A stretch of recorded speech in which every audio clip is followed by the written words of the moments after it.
Now, you might be thinking, I don't know what I want to do with my life. I haven't picked a career. And that's absolutely fine. We have in the communication program an advising track called the James 4, or sometimes the J4 for short, and it's a reference to James 4, verses 13 through 15, which says, "Now listen, you who say, today or tomorrow, we will go to this or that city, spend a year there, carry on business and make money. You don't even know what will happen tomorrow. What is your life? You are a mist that appears for a little while and then vanishes. Instead, you ought to say, if it's the Lord's will, we will live and do this or that." I think of people who come into college and they're honest with themselves and they say, I don't really know what I want to do with my life. I think what you're doing is you're walking by faith and you've made a decision to take on the discipline of college and the preparation of college, and then you're going to let God decide what happens next, which He's going to do for all of us. So being honest about that with yourself is a constructive move. But it does leave the problem, well, what am I going to study? And communication is one of the best broad spectrum, prepare you for anything courses of study that you can undertake. The National Association of Colleges and Employers publishes a report every year on the job outlook, and one of the bits of data that they collect is they survey hiring managers and they ask them, what are you looking for in your new hires? And the number one answer, year after year after year, and it was the number one answer this year again, is communication skills.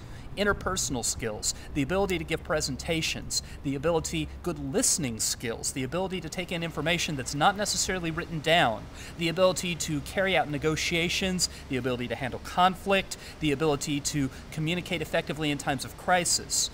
People who graduate with a major in speech communication and they have not put a lot of control, a lot of steering into what sort of career they want to go into after college, often they find they've got the most exciting, wide open, broad array of opportunities that you can imagine. There was a report that came out from Georgetown University just this past week, and it said that people who are graduating with communication degrees, many of them go into management positions because the stuff of management, the ability to be an effective manager, is the ability to be an effective communicator. Some of the other lines of work that people with communication degrees go into, they go into sales, they go into human resources, some of them will be literary or talent agents, some of them wind up being athletic directors or coaches, they wind up in purchasing. And there was a few years ago a faculty member here at Northwest Christian. He was an interim professor of math, and his wife had graduated from Northwest Christian with her degree in speech communication. And she told me this fantastic story that over about a 5 or 6 year period, every year she would change job. And she went through all of these different lines of work. She was in healthcare for a while, she was in aerospace engineering for a while, she was in insurance for a while, and every time she saw a job that looked interesting, looked like an exciting place to work, she would go, she would send them her resume, she would do the interview, and she would show them that she could communicate clearly and with impact and with a lot of influence and very persuasively, and they would say, "You're hired, we'll teach you the specifics of the work." Beyond the fact that it opens up career opportunities for you, being an effective and competent communicator does a lot of things to prepare you just to be a happy and successful person. Here are some things that you ought to take into account when you think about how it might benefit you to study communication.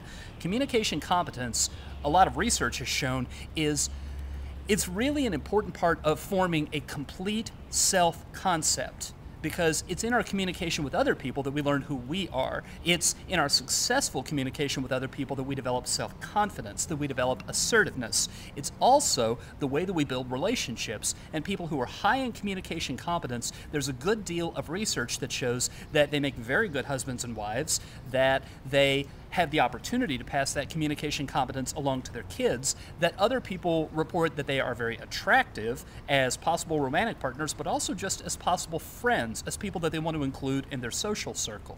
You also should think about the fact that we are at a moment in history where a lot is changing where communication is concerned. There are people who are comparing this to the period hundreds of years ago when the printing press was first developed. Between the internet, cell phones, social networking, we're having to figure out all over again how to communicate effectively. Is it okay to lay someone off with a text message? Is it okay to tell your partner that your marriage is ending over Facebook? Things like that are still unsettled and very much up in the air. And it's because people are learning how to use them and spending a lot of time on them that the principles, the basics, the things that make you an effective communicator, they are more valuable than ever before, and they're also things that people are weakest at. And so people who are trained communicators, people who have put effort and time and discipline into building up their communication skills, are really more influential than they've been in the past. It's also the case that the trend of increasing diversity, and I don't just mean in the workplace, but I mean diversity in schools and diversity in church settings and diversity in communities, that's only going to grow. The borders between countries you are going to have more and more people from different cultural backgrounds living and working among you and within your circle of friends with every passing year.